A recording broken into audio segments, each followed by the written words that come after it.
Welcome back, welcome back, welcome back. January the 7th. Welcome back to another episode of King Simon Presents Only Quality People. I am your host, King Simon. We're broadcasting live not only on YouTube, but we're also broadcasting live on Facebook. Let me make sure I check my Facebook dynamics, make sure Facebook is doing good. Want to make sure Facebook is doing good. Let me go to my channel on Facebook. Yes, we are broadcasting live on Facebook. Good.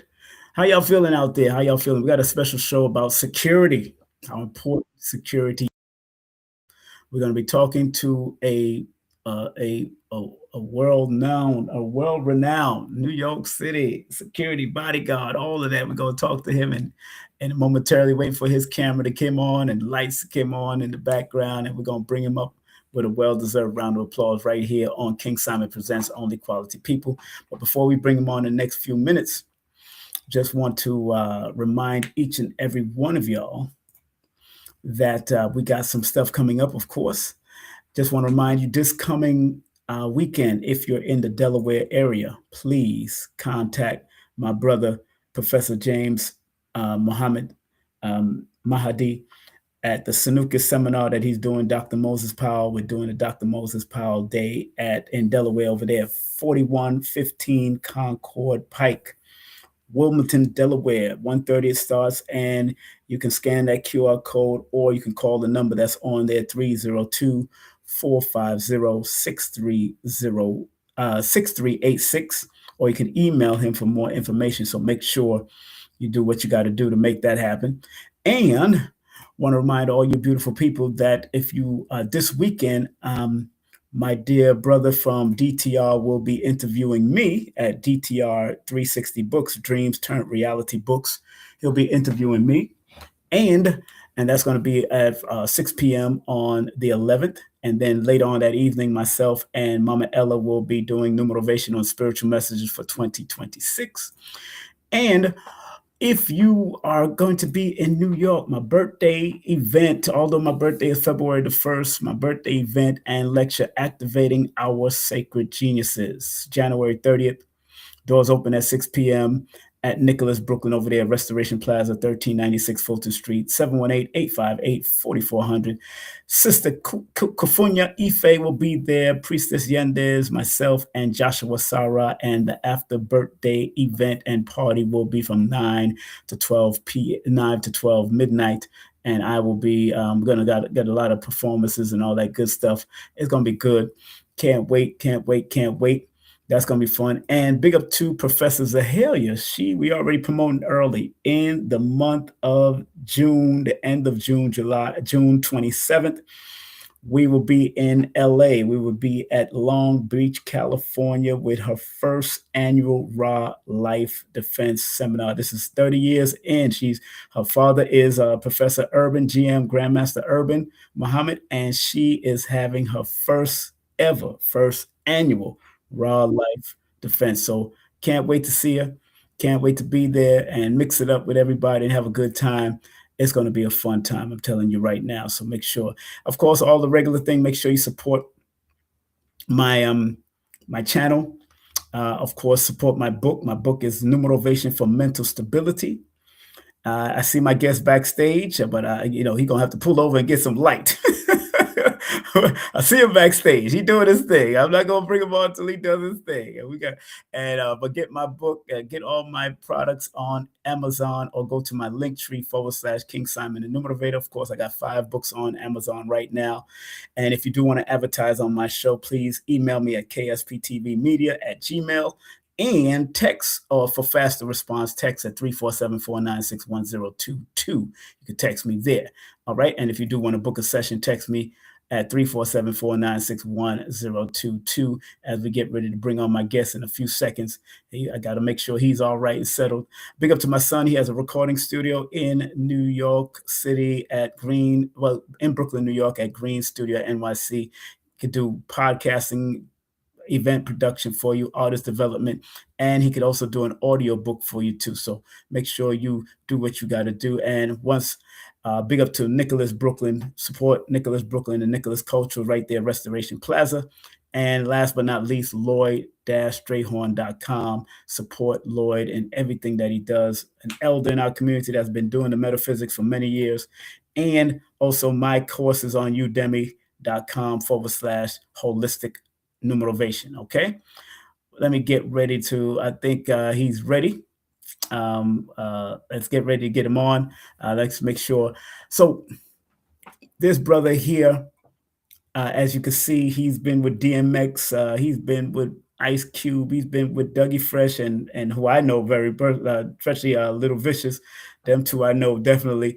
I didn't get to meet DMX, but he's been personal security for various things in the past and various nightclubs throughout the New York area. He's a former Marine. Hoorah, simplified to all the Marines out there that might be tuning in and locked in. My father's a former Marine. My son is a former Marine. No ex-Marine. An ex-Marine is a dead Marine. So former Marine is what it is. So you got to always think on that level. That's what they taught me. So big up to them. This gifted martial artist who have trained with some of the best, but Miss Shihan Glen Beck, the conservative commentator, isn't the martial artist in the search results. Instead, there's a martial artist, of course, Mr. Shihan Glen Beck, who's a bodyguard, a bouncer. He's a writer for the Deadly Art Survival magazine, which we will show some of that because they got a big thing coming up on March the 8th. And hopefully I can get his partner on this also. And known for his security work and expertise in hand-to-hand combat for real-world situations, focusing on practical self-defense rather than sports. He has a background in nightclub security, working with various martial arts discipline in that capacity, and promotes self-defense through his involvement with DAOS, the Deadly Arts of Survival magazine. Without further ado, we want to bring on the stage for you, not the first time, it's a debut on my channel. I want to welcome Shihan Glen Beck, and we're gonna bring him on right now. How you doing, Shihan? How you feeling? I'm doing well. Can you see? Oh, there we go. All right. Everyone will have to please excuse me. I'm at the quick check on exit 30 off of I-80 because, well, there was a lot of traffic, so I didn't make it home yet. So I stopped to the side just to make sure I got this done for you guys. Hey, thank you very much, Shihan Glen. It's a pleasure, man. Of course, I've known of you for many years. I've seen you around, but, you know, when you go into nightclubs, you don't just get to talk to anybody. You just got to get your search and keep moving. And, you know, working out of different nightclubs throughout New York and being raised in Flatbush yourself. You're also being raised in Flatbush like myself. Yeah. Church in East 18th Street, right off of St. Paul's. Yeah, and I went to Erasmus, so I know what it is. Yeah. I was in Erasmus. I was in Erasmus myself. Shaggy was in Erasmus. Will Downing Jr. All of us was in Erasmus back in those days. So well, Shaggy was also a Marine. Yeah, he's former Marine. Yes, that's right. He's former Marine.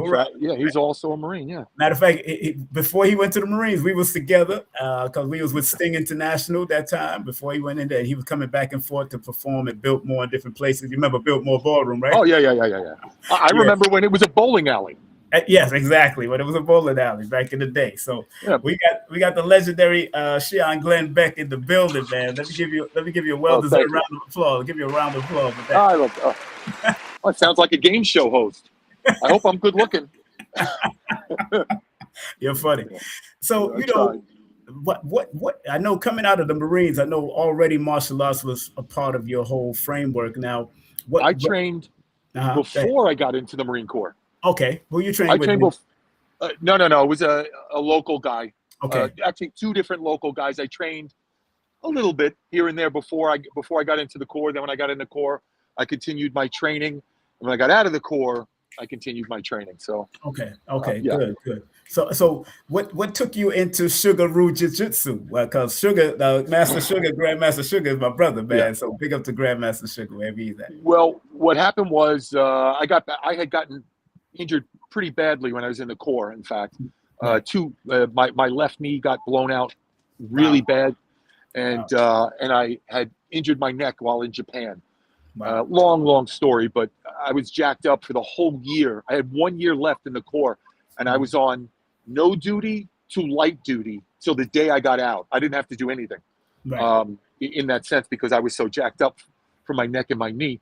So when I got back, by then, you know, the year of not training as a Marine, just being in the Corps, I started getting heavy. You know, like everybody, I had the appetite of you know of an athlete because every Marine is an athlete. Let there be no mistake about it. That's so I had the appetite of an athlete, but I was no longer an athlete because now I can't do anything because my neck was so jacked up.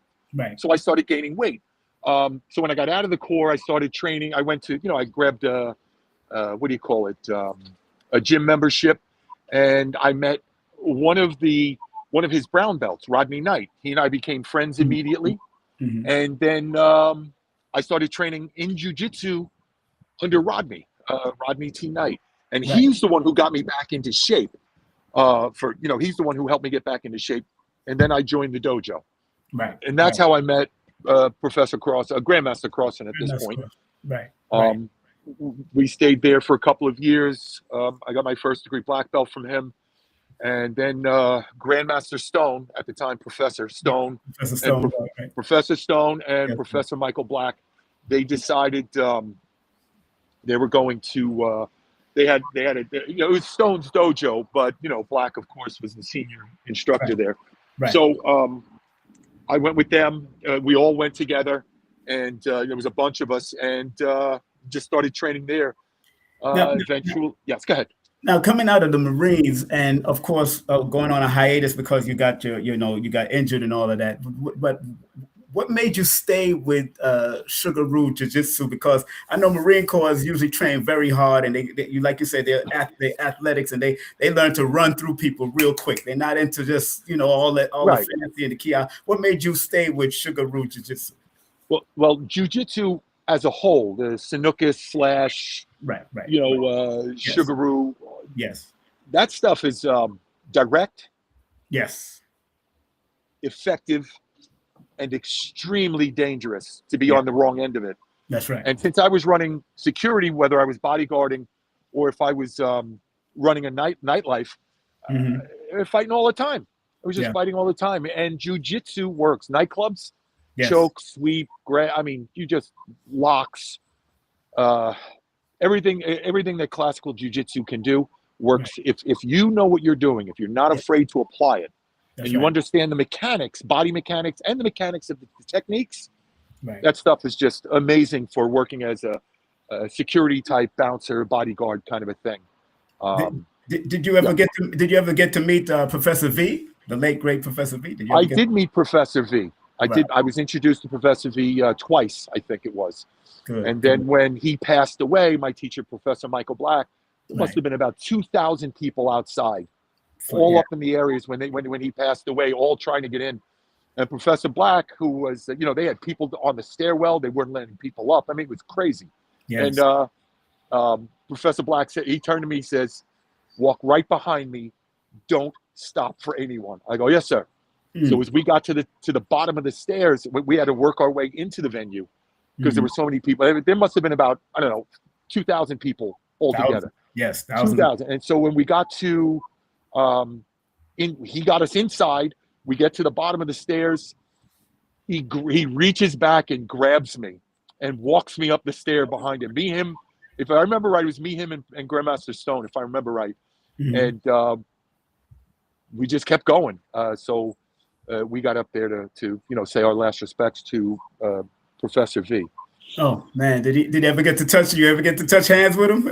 No, and I'm glad he didn't. I heard he really hurt people. I was with Grandmaster Bill McLeod. I'm with him often. So I'm actually writing his story. His stories, I finished it today for the upcoming 24th edition. Him, Soke Hassan Khalik, and a couple of others. Alabama State Senator Jared Hudson, former Navy SEAL. Yes. So I'm doing all those three for this current edition, all covers, and can't wait. Yeah. So I was with Bill, and we just have such a good time together with everything. Now, back in the, the club life, and I grew up in the club life, and it was such a dangerous time, especially in the late '80s into the '90s. Especially because there was crack was everywhere, right, and depending on what you were doing, you had all the drug dealers and stick-up kids. If you got drug money, then you got stick-up kids looking to take that from you. That's right. So I mean, they went hand in hand. They were, if they weren't on direct opposition, then they should have been buddies, but they're not. Exactly.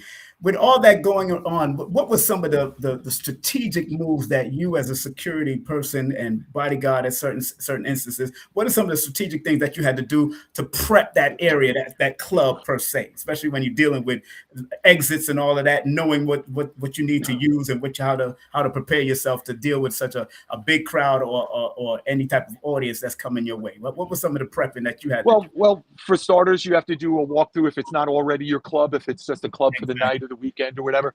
You have to do the walkthrough, figure it out, look at all the exits. If it has its own security already, you have to take your security and put them on all the doors regardless, because you can't trust anybody. They'll be letting people in unsearched, not paid, that kind of thing.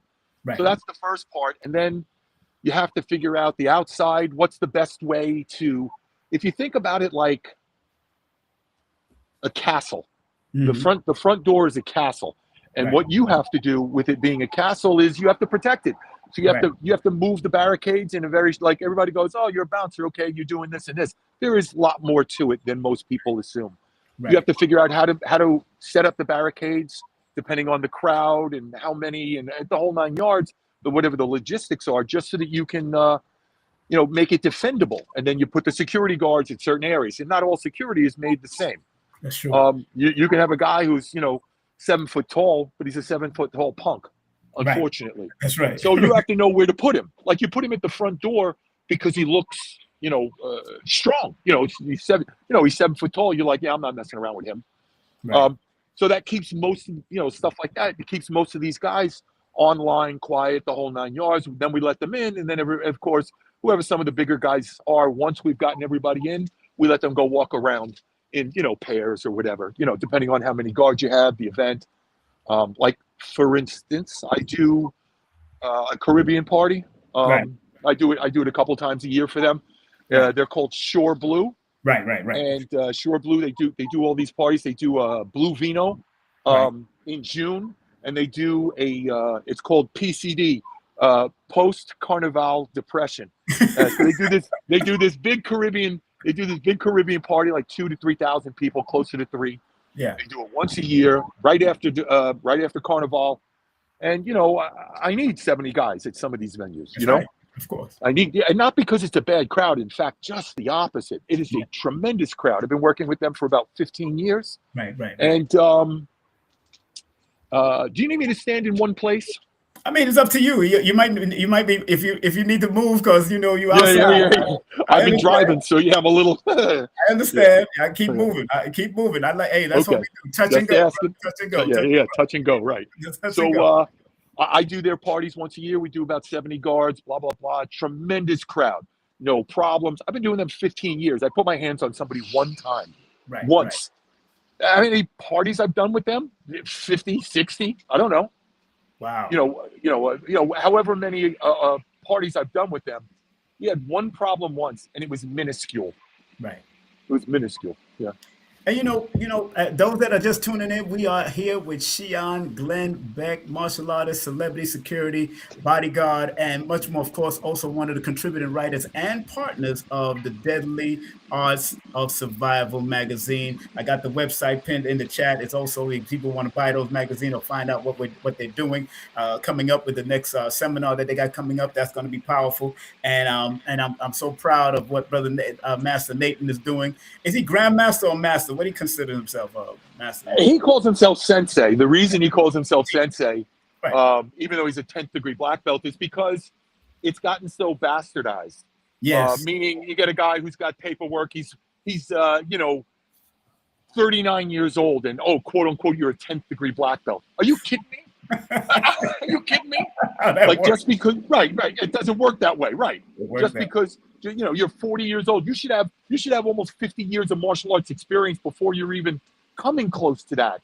Exactly. And you got these, 40-year-old. I'm 43. I'm a 10th degree black belt. Do me a favor and shut up. People are just giving you rank for no reason. And I'm glad you're saying that, sir, because I know people pay for it. And back in the day, a lot of us wasn't even about belts. A lot of us was just training to Right, just training. keep ourselves conditioned. And basically, I was just to get home. I just wanted to get home safely. That's Right. I got attacked by hypodermic needles. I got attacked by crackheads in the 80s. So I understand, the dynamics of wanting to get home safely to your family or wherever your abode is back in the day. To the point I had to give one crackhead a horse kick right to his chest. And over there at 14th Street and Broadway back in the day when I was going to pick up my incense from Nicholas, Brooklyn. I never forget, this guy attacked me in the morning time. I kicked him directly into the park's swing.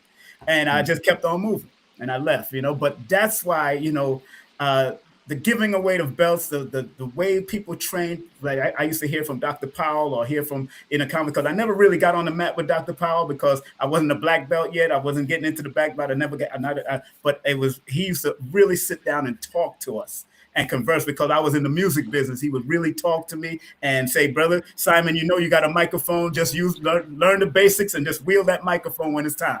As a button instrument. So, it saved my life, put it like that, in the nightclubs of Temptations and all these places. So the question I want to ask you, Shihan Glen, what is the difference now between training and then back then when you was training, and how can they bring that back? Well, for starters, let's imagine, let's say just 40 years ago, 50 years ago, for guys even older than me. I'll be 60 this year. Yes. You get guys who are even older than me, more closer to Nathan's age, and in their 70s or whatever. And these guys who've been training all those years ago, there were 3 channels. There were 3 channels on TV, or 4 channels or whatever. And if you didn't have a strong son who could hold on to the antenna to make it so it doesn't move around, then you didn't watch that as well. Yes. So, there wasn't an Xbox. There was no PS5. You went outside and you played. And if you weren't playing, whether it was a sport or Skelly or whatever game it was, that's right. If you were in the arts, you gave it all of your attention. You didn't train 3 times a week like they do now, 2 or 3 times a week for an hour. Right. People showed up because they really wanted this. They wanted that knowledge. They wanted to be trained and taught. It was a big, plus, eventually it became into a whole Kato/Bruce Lee gig where everybody was like, I want to be like that. That's and of course, the attrition alone, everybody drops off. That's why that's why people talk about pyramids. Yes. It's, 10,000 people start, but only one of, let's say 50,000 people start. But only one of them becomes a 10th degree black belt, maybe 100,000, whatever that number is. That's right. So years ago, they had all this time on their hands, and they spent it training in the dojo. That's all they did. Single-mindedness, the perfection, this and that. Right. And that meant, so now you got all these distractions, and everything gets watered down, not just plants. Everything gets watered down. These cars are fast. They look great. The electrics, blah, blah, blah. Get into a small bumper accident and see what happens to your car. And it costs you $5,000 to fix your grill and all this other stuff because it's all made out of, plastic or whatever the hell they make it out of. It's not steel anymore. Years ago it was steel. Now we're dealing with whatever it's, polymer. I don't know. I don't know enough about cars to say. Right. But it's the same concept. It's the absolute same concept. There's no will to really be there. Right. And when you're training, you're teaching all these people, the parents, they're always watching and stuff. Years ago, parents maybe not even brought them down to the dojo. They just said, all right, it's 2 blocks down, go ahead, go. Or they dropped them off and whatever, and then they came back to pick them up afterwards. But years ago, afterwards could have been 6 hours. Right. Not the 45-minute, start to finish workout, do your jumping jacks, couple knuckle push-ups, and then, go home, after playing tag with the ball or something. Because years ago, people bumped. They banged, excuse me. They fought. They did this. They learned it. They knew what it was like to hit and get hit, which is more important than learning how to hit. Right. Learning how to hit, I mean, anybody can swing an arm and get lucky. Right. It's being able to take one Yes. and then continue thereafter. Right. That's Right. part of the arts that most people don't get, No. especially today. Some, of course, it's like you're a cook and you know how to make, 32 different recipes of different things, Right. but you're only really good at 2 of them. It's the meatballs and the steak that you're really good at, not Right. not the lasagna or the whatever. It's the Right. same thing with martial arts. Yes. It's the same thing with people. They have the same, just like everything. Everything is just watered down, Right. unfortunately. And you Right. find the students that are hard, that you go, number one, he's got something on him, and number two, I think he's really ready and looking to do this. So Right. you wind up training them a little differently. You Right. pull it, you stick your hand into your back pocket, and you Right. train like we did old school. Maybe you don't do it in front of everybody. You have to train him separately, Right. just to give him what he really is there for. Because especially with kids, it's a what's the word I'm looking for? It's childcare. It's daycare. It's after a parent gets to run around like, oh, I can drop him off for a couple of minutes and then run and be back in 35 minutes, 40 minutes, Right. and then do whatever. After school. Yeah, I got after It's school. all after school. See Right. now, but years ago, it was similar, but there weren't as many of the students generally. But every student that was there, he didn't show up for an hour. He showed up until somebody said, all right, well, let's go, get home. You have to go home. Maybe the mother closed the dojo, or or the teacher who knows he's had the student there for 6 hours and goes, hey, it's time for you to go. Right. Right. Because nobody back then wanted to leave. Right, right. So, but what's so interesting is that training back in those days, the 500 kicks, the 1,000 kicks. The sit-ups, the crunches. Heavy people walking on top of your stomach. I remember we was with Soki Little John had us all doing all kinds of stuff back in the day. So, and I know that was people are shouting you out in the chat. Shihan Gang, they shouting you out. My brother, they shouting you out there in the chat. Oh, I can't see it, but thank you all. You're on your phone. Don't worry. I'll send you the video so you can watch it yourself. Just press that. I'll see it when I get home. Yeah. So to translate a lot of what you've trained into the bodyguard work, that's very important, because bodyguard work is a little different than just club working. And no. It's massively different. There are so many different things that you have to know. For instance, things in nightclubs that you they work while bodyguarding too. Certain things, but bodyguarding is a different animal. Just because you're a lot of times, especially rappers, because that's who I bodyguarded over the years. Yeah. They assume, oh, this guy's 7 foot tall. He's 470 pounds. He's going to be my bodyguard. That's great, but what does he know? He's a body. I'll take him on. He shouldn't be running it generally. He should be a second or a third or even a fourth. If he doesn't really know what he's doing. Just being big is not enough. That's a lot of big guys have fallen to a lot of smaller guys over the years. Yes. And again, your physical size doesn't mean you know anything. Sure, you block a lot of sun, and you can push a crowd, which is needed. But they need to have somebody as more of a leader, and not everybody is. Right.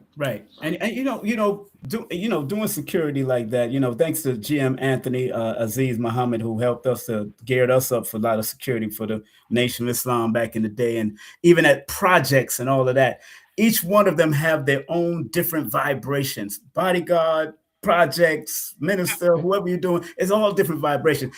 Which was some of the heaviest toll that you took on when you had to bodyguard any type of celebrity? Which one was more heavier in the toll of dealing with certain people and all that? I would say there was one rapper that I bodyguarded who was insanely good. He was truly very, very good. He ruined his own career completely. And this is YouTube. He was an asshole. He ruined his own career. He was difficult to work with. He did stupid things on a consistent basis. We'd be going into we're Atlanta, Chicago, wherever we were headed. Right. And we would and the best thing about being on the road when you're promoting is radio. Radio is free money. Yep. Free money. That's and when radio says I'm doing this for free, you show up. You show up on time. You show up with your bells. You smell good. You look good, and you do. Even though people can't see you, You go to fucking radio every single time. That's right. What did he do? No, we're going to the mall. Well, what are we going to the mall to get? Tube socks, and I'm not joking. Right. Tube socks, sweatbands for my arms and my head, and I want to get a new outfit. They're gonna see me at the mall. So Right. when I'm there buying, they'll see me anyway, and they'll know I'm in town. Right. Are you that stupid? Right. Yeah. So a couple hundred people saw you, and they called a couple hundred of their friends. You get on radio, you're reaching tens of thousands, 100,000 people, depending on the station. That's right. No promotion. Stupid. Right. He ruined his career, but oh my God, he was super, super talented. Right. Yeah, and a lot of people don't know that, sometimes it's not the system that you're in, it's the person that has that have the eye of the tiger, so to speak, when they're fighting on them streets or fighting in clubs or protecting, because sometimes a person can know certain things and certain techniques and still get their backside whooped because they didn't have that kick. It was about the man. And I got to big up to somebody like Light Burley who told me that. And I've heard, people like Dr. Powell and them say it back in the day. Soke Littlejohn used to say, it's about that person. That's why we train to be quick and fast and move with it, when things happen, and that's important. So I want to commend, people like you that secured a lot of us in the club. I was an MC in a lot of these clubs and doing a lot of things. I also, worked in the Palladium briefly with that SOBs, and Irving Plaza. I was there back in the day. Sure. Yeah, so I'm glad that you're still alive. Somebody in the chat said, they would walk through a door and see you, man. They was outside. They always thank the creator that people like you are still around, because you went through some battles back in the day. I heard. I did. A couple. I had a couple of battles. I had a couple of battles. Yeah. You don't have to talk about it. And no, I don't care. I'll tell everybody every story. I don't care. And then the other thing was, I had great guys. Yes. Strong. And I say this all the time. Anybody who interviews me, asks me questions, hold on to your pantyhose, boys and girls. Do you know who the best bouncers are? Who? It's not police officers. It's felons. Guys who've been to jail. If they were able to get their security license or prior to, why? Number one, these guys have been locked up for, I don't know, let's say 4 years. But it's 4 years that I'm working out. So they're heavily muscled. Right. Number one. Number two, they know what it's like to lock somebody down because they just had it done to them for 3 to 5, 7 years, whatever. Right. And three, these guys will fight at the drop of a hat. They've been doing it in prison. They didn't have a choice. And now they're being paid to do it. Yeah. So long as you can, what's the word? So long as you can control them, because everybody's a grown man, but they still have to work. You get a guy who was a felon, blah blah blah. Give him a chance, give him some work. Had been to prison.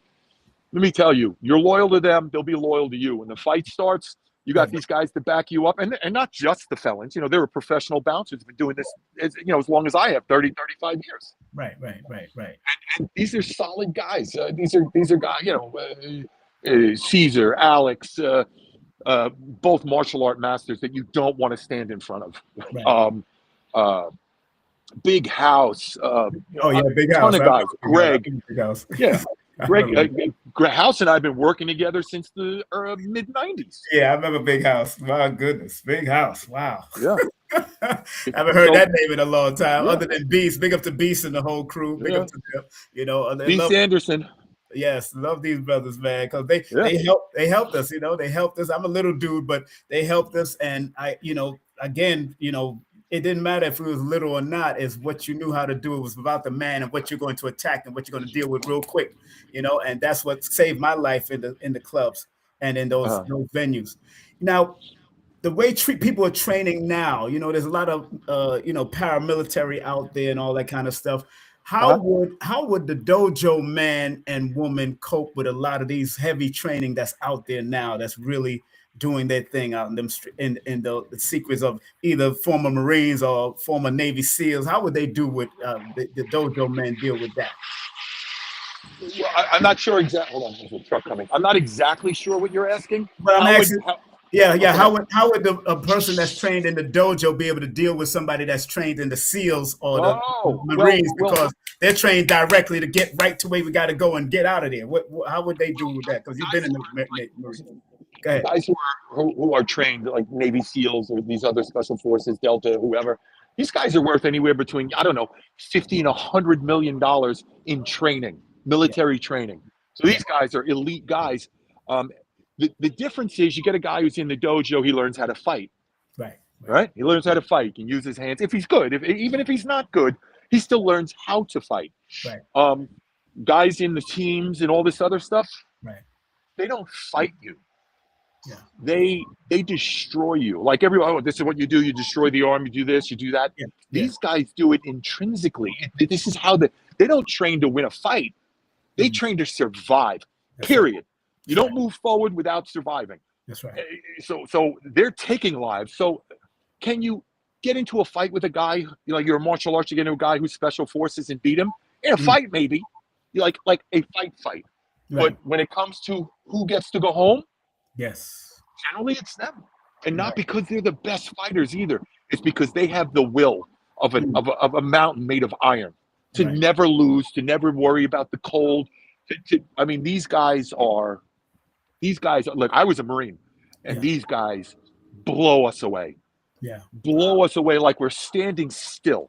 The type of training these guys receive, and I know personally because I know personal friends. I've never done it, but I have personal friends, dear friends, who are Navy SEALs. And you know what? Let me stop for a second and say this. As far as SEALs and please. Half the time when you meet another Marine or something, and you can look on Facebook in Marine groups, and they'll all say the same thing. I just met another guy. He was a special forces sniper. Nobody's ever a cook. No one ever does supply. No one's doing communications. Everybody's a jackrabbit killer.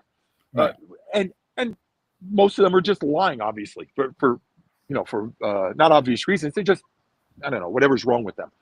All the stolen valor stuff. Then you get a guy. I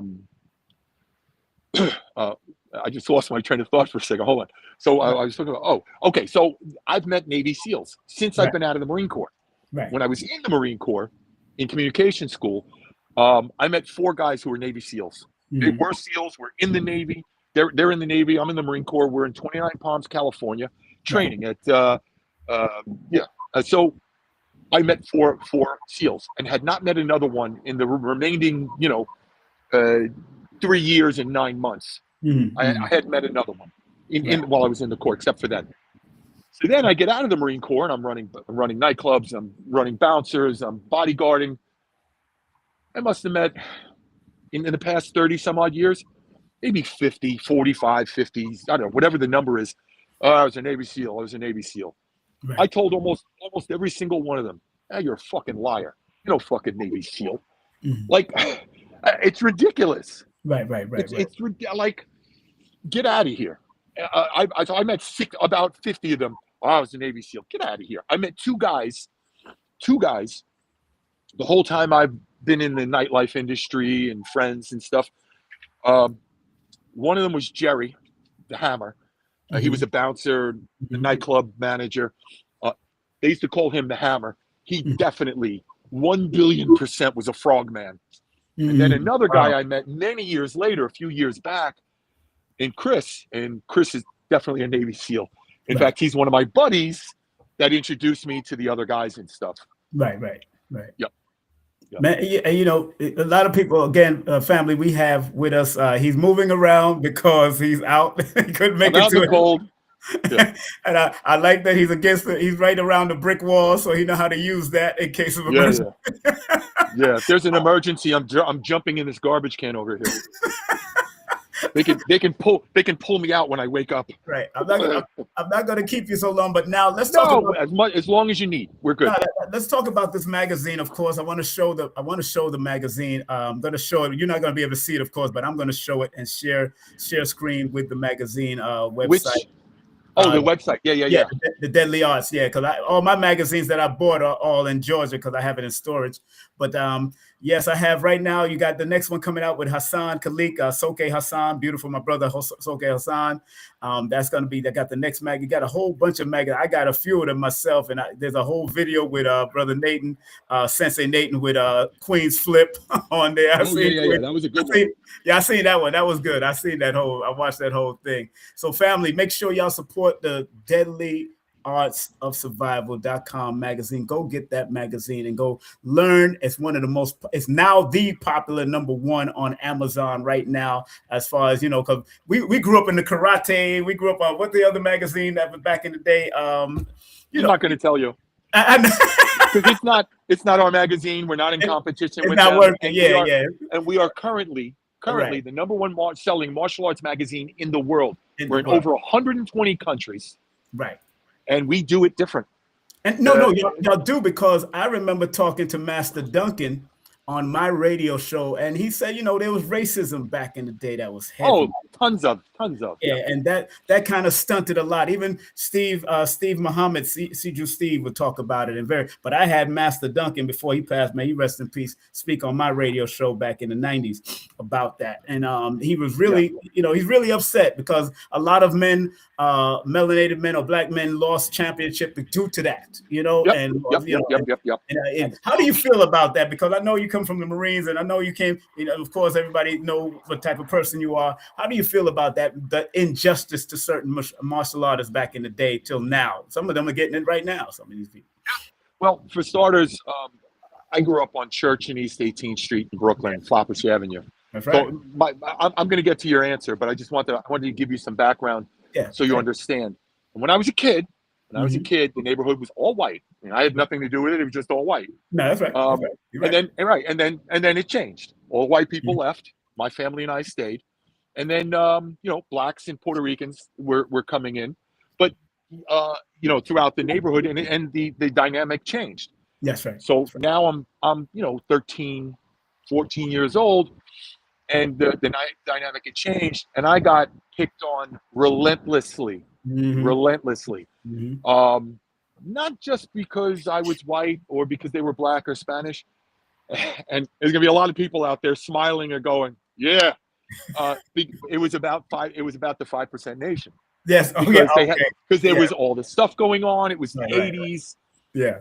So I got beat up and chased and fought. I mean, I'd have two 20-year-olds, two 19-year-olds chasing me. I'm 14. You know the difference? And I was a skinny kid. I fought, but I ran a lot too, because I could, 15 guys are chasing me. They're my age. What am I supposed to do? I can't take every beating. And then if I saw someone alone or one or two guys and I thought I could get off, I'd fight them. I'd stand there and fight them. But I can't fight 15, 20 guys. Nobody can. I don't care who you are. Right. So with all of that said, all of the bulk of my best friends, you should have seen my wedding. And this is not something that I'm, what's the word? Not bragging about it. I'm explaining because you asked. The bulk of my wedding were blacks. My friends, the guys who work with me, the guys, my best friends. Yeah, of course. And I send you a wedding photo. There were so few white people there. It was, even my neighbor said to me, Glenn, and she's Caribbean. She goes, Glenn, don't you know any white people? I go, a couple, a few. So with all of this being said, racism absolutely sucks, and I could easily become one of those racist dudes. I could easily become that guy who hated blacks or Spanish or anybody who wasn't white because of the trauma that I had. It was traumatizing, but that's not me. I wasn't raised that way. I wasn't raised that way, and it's just not me. I deal with people on an individual basis. You're either cool with me or you're not. If you're not, I can leave you alone. But if you want to press the issue, that's up to you. It's not going to be a nice day. That's right. No, I'm glad you said it. And again, Flatbush back in the day was predominantly white until it changed over. Caribbean came in and all that. So no. Actually, it was black and Spanish. Then it became. I left for the Marine Corps at 17, December 1st, 1983. Right. 17 years old, and when I got back in December 4th, 1987. Right. That's when I had noticed it went from white to black and Spanish for a bunch of years to overwhelmingly Caribbean. Right. Yeah. I guess Flatbush just reminded them of the bush we used to smoke in Jamaica. I suppose. We're gonna move over there. We go to the bush. Yeah. But I'm proud of what you're doing, man. And when I seen you doing that demo with another young man, I said, "Oh man, that's Marshall Mays. huh? Marshall Mays. Marshall Mays, and then you contacted me because you asked me if you know. I said, yeah, I know of you. You don't know of me, but I used to be in them clubs there, and I remember you. And I was so proud to see that you're still alive and well, doing what you got to do and keeping everything going. And then, of course, you train with Sugar Roo, which is a part of the whole Sanukas and Vijitsu family. So that's a whole family there. So that's brotherhood there. You know what I'm saying? Knowing that. So anything coming up with the Deadly Arts of the Martial Survival coming up? When is the seminar? March 8th, it's called DOSCON, Deadly Art of Survival, Con for convention. Right. It's our 6th one. I don't have the address on me. What I'll do is I'll make sure I forward it to you so you can put it down as well. Okay. So you know where it's going to be. It's going to be March 8th in Manhattan, down in Chinatown. It is fantastic. You can meet grandmasters there that if you're into the arts, that you had, or maybe when you were a kid, you trained, we had Grandmaster Alan Lee at the last one. Yes, I heard, yes. I mean, let's be reasonable here. We're talking about Grandmaster Alan Lee. So that's huge. Yes. So we're going to have a lot of great artists there, martial artists, seminars, the whole 9 yards. Yes. No one has ever complained that I know of about our DOSCON, and everyone loves it. And people can vend too. We can vend too if we want to vend.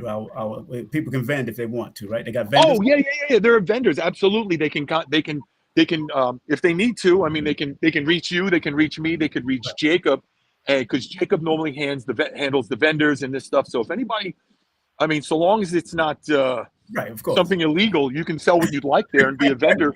Normally, it's like fitness based and stuff like this. It's normally fitness based, or some people like to sell trinkets, knives, and stuff for self defense or mace or whatever's legal.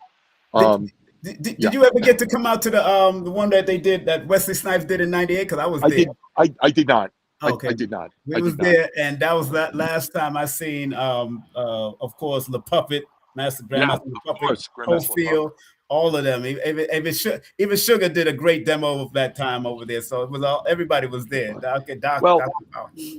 Grandmaster Crossan is the demo king. Yes, he is. Flying over people and doing all kinds of stuff. One arm rolls, yeah. Yeah, a lot of people, they'll put their hand down and do the roll. They'll do a roll off of one arm. Yeah. And they'll put the other hand there to to steady themselves. They'll steady with their left hand and roll off their right or whatever. Right. Or they use both arms and kind of let themselves down the way gymnasts do. Yes. Sugar Roo is different. We do flying rolls with one arm. Yep. Just one. We stick it out there, and you train to make your shoulder and your arm and your core strong enough so you can do these. You can go 5-6 feet in the air and then come down into a roll off of one arm, and everybody thinks it's magic. Just training. It used to be beautiful, man. It used to be beautiful when I see Sugar do his demo. But my brother, I want to thank you so much for coming on and showing love and agreeing to come on my channel, man. And we had a wonderful time. Family, please support the Deadly Arts of Survival magazine.com. Any words to new security people that's coming in? Any last words of what they need to do? Why it's important to train? They just don't get a security license, just be security. Why they need to learn how to protect themselves. Give some last words to our people that's going into security right now, brother. Okay, before I do, again, this is a shameless plug, which I'm very proud about. Yeah, go ahead. The Deadly Art of Survival magazine, you can find it at the website, Deadly Art of Survival, .com, or you can look on Amazon and then put in Deadly Art of Survival. Yes. And then our magazines will come up, edition 1, 2, and we're on 23, about to drop 24. So that's for starters. Right. No problem. And now you want any advice? Yeah, so new security guards, male and female, that's coming into the business of security, whether it's low end or high end, security is security. Please advise them real quick and let them know. Give them some advice. All right. My advice is multifaceted. Number one, it's not just a job. It's a place, if you're doing real security of any sort, even if you're standing at Macy's, no, they're not being searched. You keep your distance. Watch their hands, watch their eyes while you're talking to them, even if it's something very simple. A lot of crazies out there. So pay attention to their hands, their shoulders, their face. And you don't have to stand there in a fighting stance ready. Just keep your distance and watch. a little bit on your toes. If you're standing flat-footed, that's how you fall or that's how you get rocked, because you're not like, I mean, you just got to be a little bit on your toes so you can move. That's number one. Number two, be polite to everybody. I mean, everybody. Yes, sir. No, sir. Yes, ma'am. No, ma'am. And then if it's time not to be polite, just handle your business. Right. Handle your business. And this is the deal. When I was first starting with the bouncing and stuff, Right. when I was first starting with the bouncing and stuff, a good friend of mine, a dear to this day friend of mine, Robert House, with the sunglasses, if you knew him from the Palladium or the Tunnel, Right. anybody out there listening. Yes. Right. Yeah. He had said to me, I was a pretty relatively green bouncer, and he said to me, Glenn, everybody here wants to be a bouncer, be security. You're a smart guy, use your brain. Talk to people, learn things, get the tricks of the trade and stuff. I said, okay, great. And now everybody's security, meaning they're not really built for bouncing. Right. And they all want to be bouncers, desperate to be a bouncer, desperate to start a fight and talk trash with somebody, and they can't even fight. Right. And that's the other thing. You don't have to fight everybody. No. Let me tell you, if you're even a little funny, or you have some humor to you, it goes a long way when you're trying to calm somebody down. Yes. I don't know, you look down, he's got on green sneakers or something, and you go, wait a second, you're going to be out here talking tough? You got these green sneakers on? Come on, dude. Give me a hug or something. You can laugh your way out of a fight. You can make friends. You don't like, I'm talking nightclub stuff. You make friends. Let me tell you, how many to now, I was, especially in the beginning, I was very brusque with people. And then I learned better. My buddy House, he's security. So I started learning how to do it over the years, how to be, better at talking to people and stuff. And it took me a while because I was so aggressive. Right. But once I got it down and I started understanding the psychology of it all, I built lots of friends in the nightlife. Drug dealers, stick-up kids, guys who I knew had been in jail for murder. And I have a great relationship with a bunch of, like almost all of them. And you don't have to beat everybody up. And I've had people in clubs who didn't know me, like if I was walking through a club or something, and they would look over and like start to say something. And guys that I know, the drug dealers or stick-up kid, whoever, like there'll be like 7 of them that are hanging out that I let in every weekend. They'll come right up and back me up. They'll stand in front of me and go, yo, G, you got a problem? That's right. And I'll be like, no. So I don't want them to fight either. But you'd be surprised who will back you up.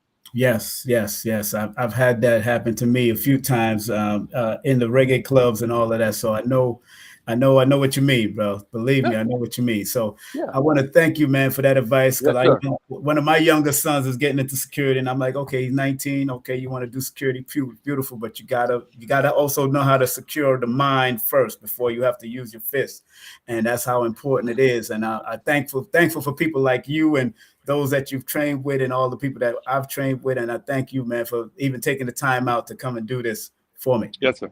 All right. Sir.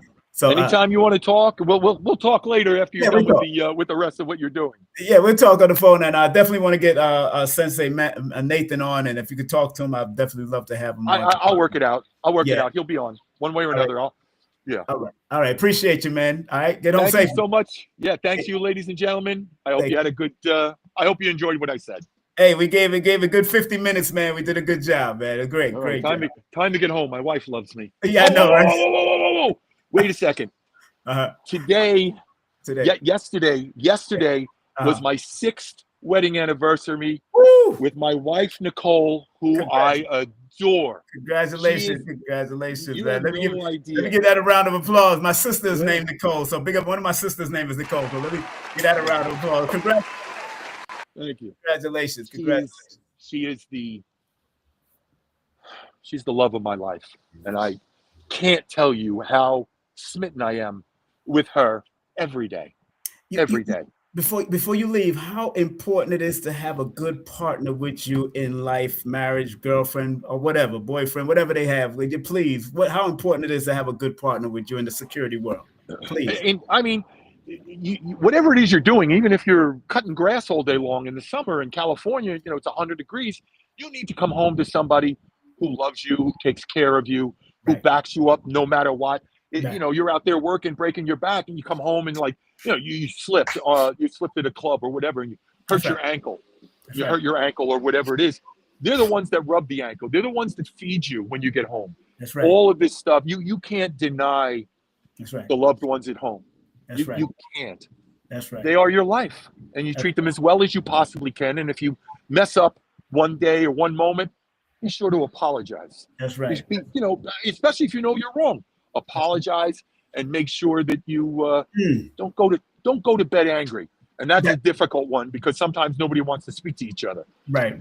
Don't go to bed angry. Just find a way to love each other because you need that, regardless of your job.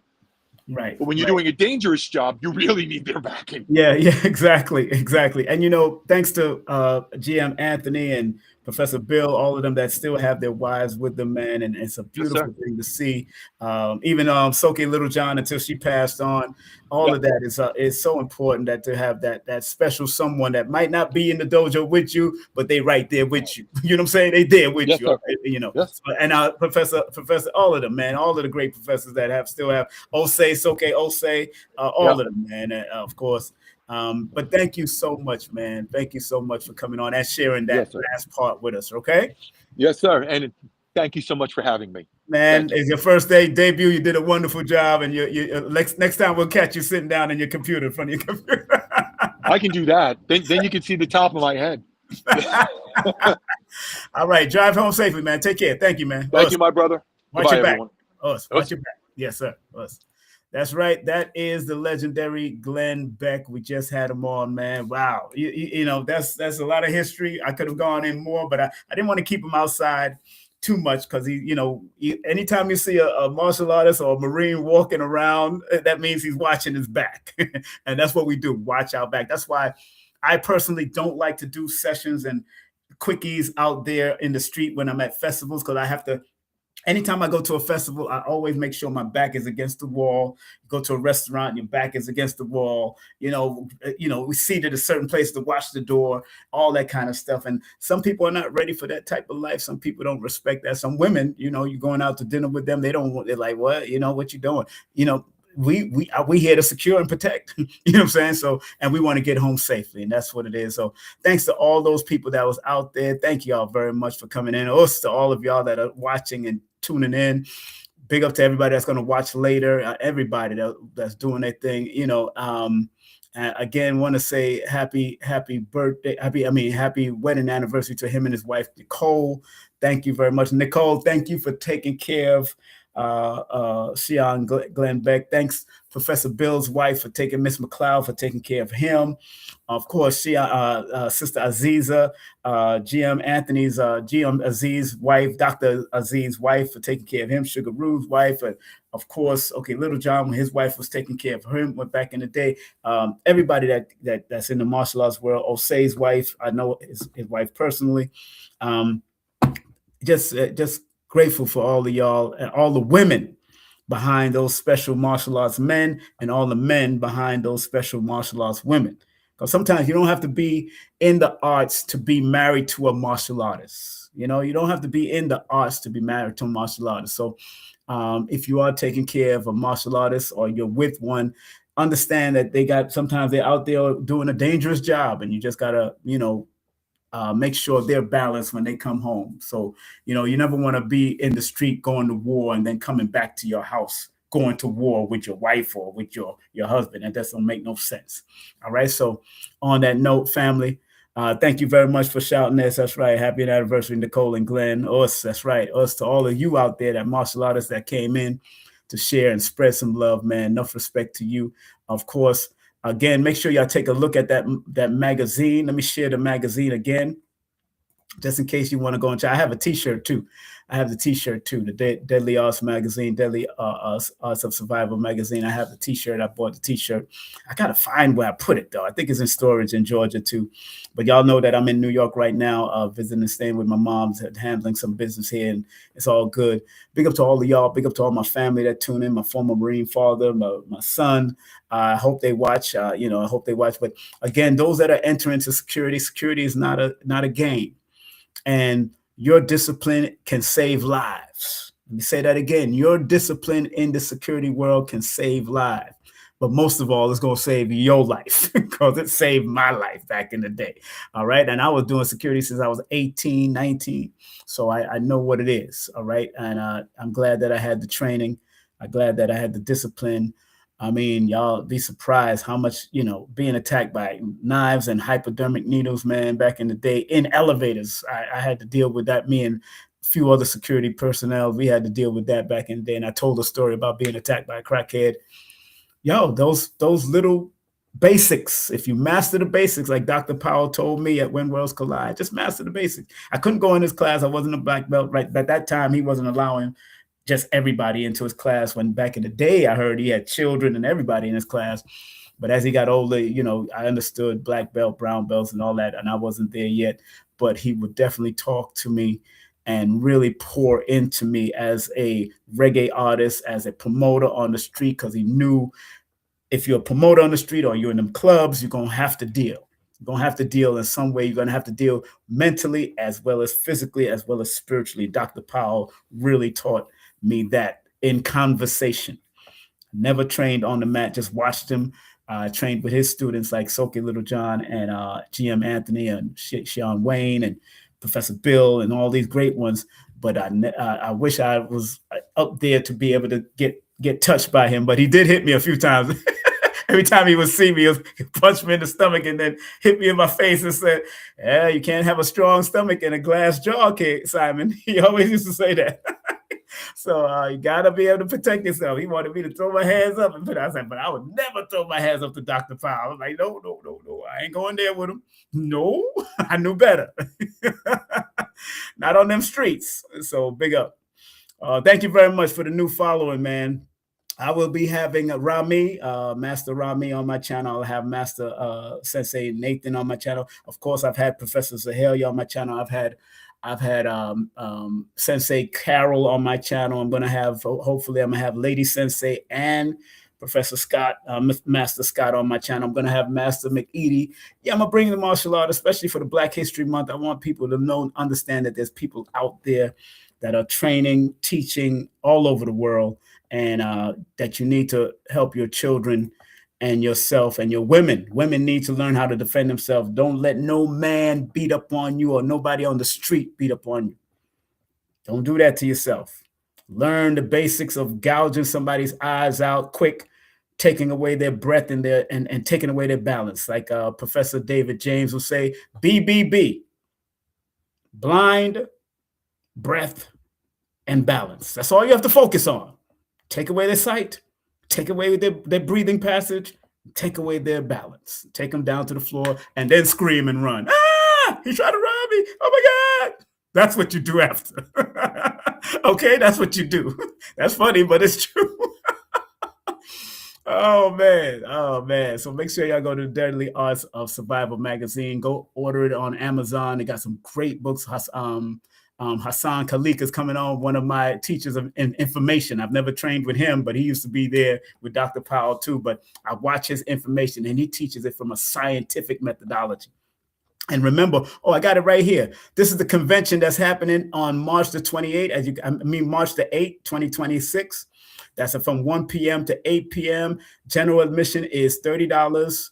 VIP admission is $75. Vendors, $150. You can just swipe that QR code. It's going to be at 551 Grand Street, Lower East Side, Manhattan. The Deadly Arts at the Deadly Arts of Survival. Big Jet Con 6, and that's gonna be powerful. Food, music, demos. I should be in town, so I think I might go there. I might even vend for this one, get my books out there and all that kind of stuff. 10% off with that code. So this is a great brother right here. You want to take advantage of the information this brother has. Soke Hassan Khalik, great Muslim brother, great brother in the martial arts. We used to call him the supermodel of Sanukas. I used to call him because he always came in smooth, came in with the smooth look. So big up to my brother, Hassan Khalik, if he's watching, because I did share it with him. My brother Soke Hassan, man, all the time. All right, so family, have a great day, afternoon, or evening. Remember what Dr. B says. I forgive myself, my family, and others for imperfection, and I am thankful for my life. Remember what Dr. Blair used to say, please, Universal Creator, Know in my heart that I love you. Please protect me and this planet on which I live now. Please open up my mind, my spirit, and my soul to receive only truth and your love now. Be safe, be great, and remember, I love you because I love me. And that's what it all starts with. And if you're going to love people, you got to love and respect yourself also. All right, take care. And once again, I want to thank Shihan Glen Beck. Make sure you follow. He don't really have no Instagram and all that, but make sure you go to the website and all that kind of stuff. Deadly Arts of Survival. He's a co-partner with our brother Nathan Ingram, Sensei Nathan Ingram. Make sure you show them some love. I got a few of their magazines already. I know that, but they're all in storage in Georgia. Got to clear that up, and big up to my Georgia crew. I'll be back soon because I got things to do. Got family out there, grandchildren are still back out there, and Brother Rich might be having some events out there, and I'm having events over here. Again, family, I want to see y'all at my birthday celebration coming up. Get the early bird tickets. They're only $20 for the early bird ticket, $30 at the door. But if you can't make it for the event, the lecture that we're doing from 6 to like 9 p.m., 9:30, please come out to the birthday after party for yours truly, King Simon. My birthday is February 1st, but I'm doing something that Friday because I won't. February 1st, I'm usually on my birthday. I'm usually meditating and just relaxing. I might go to the lake. I'm feeling out here in New York, or go to the beach, Coney Island Beach, and just go dabble in the sand. If it's no snowstorm, I don't believe it's going to be no snowstorm, but some friends of mine are coming in town, so I'm going to hang out with them. And do remember, family, that's my birthday. You can scan the QR code, or you can go to my Linktree / King Simon the Numerovator. The Linktree is on this flyer right here. If you want to see Linktree, King Simon the Numerovator, and that's all my books is on Amazon. I got 5 books on Amazon. I got 3 ebooks. So I have 8 books altogether, but 3 of them is an ebook, and 5 of them is on Amazon. I got another relationship book coming out. Finishing that off. I just put that computer up. So it's an old school computer, but I'm making sure that that's where I write most of my books, on that particular computer. And do remember, family, this coming weekend in Delaware, boom, they're doing a tribute to Dr. Moses Powell. It's called Dr. Moses Powell Day, Sanuka seminar. Go on, call my brother, Professor James Muhammad Mahdi. They used to call him Professor James Sims. Make sure you go to Quiet Storm Dojo in Delaware and have a good time. And my dear friend, the only one, my dear friends, and one of the female martial artists, man, that's just an extraordinary human being, Professor Zahalia. Both of them are very strong, but this sister here has treated me. And you know what's so funny? Her and I have never met. We've only spoken on the phone and talked, and this sister has just been on my show. We just did interviews. I met her father now. I know her father, Urban Muhammad. That's the GM Urban. So I know her father. Of course, respect to him, us. One of Dr. Moses Powell's top students from back in the day with the PIA form. Oh my goodness, he showed you that PIA form. It's over. You know what I'm saying? So big up to her. She's doing her first annual Raw Life Defense Seminar, and that's going to be in Long Beach, California. That's 4321 Atlantic Avenue. We have an Atlantic Avenue right here in Brooklyn. So that's at the Expo Arts Center. We're going to be in the building. I think I'm going to vend there too. And so make sure you contact her if y'all going to be in California. Big up to Coquito. It's not a drink, but this is an alternative to Bailey's. That's what I'm saying. I'm putting it because it tastes so good. It tastes like Bailey's, but it's a plant-based organic ingredients. You got the virgin, you can get the mild, and you can get the strong. But please drink responsibly if you are dealing with the strong. All right, because they do have that Puerto Rican rum in it, I think. You know what I'm saying? So the virgin won't come with no rum, but the mild definitely have a little bit, but the strong, mira, que pasa, vente. We're going to have some rum today. I'm telling you, my friend. You know what I'm saying? But get the virgin, man. I like the virgin. The virgin, you know, hey, you keep it like a virgin for the very first time. You know what I'm saying? Or hit up sister that's providing this special drink. Her name is the Honorable Daughter. Anybody that put an honorable in front of their name, you need to show them some respect. Believe me, the Honorable Daughter. And she's saying daughter like she a reggae artist. You know what I'm saying?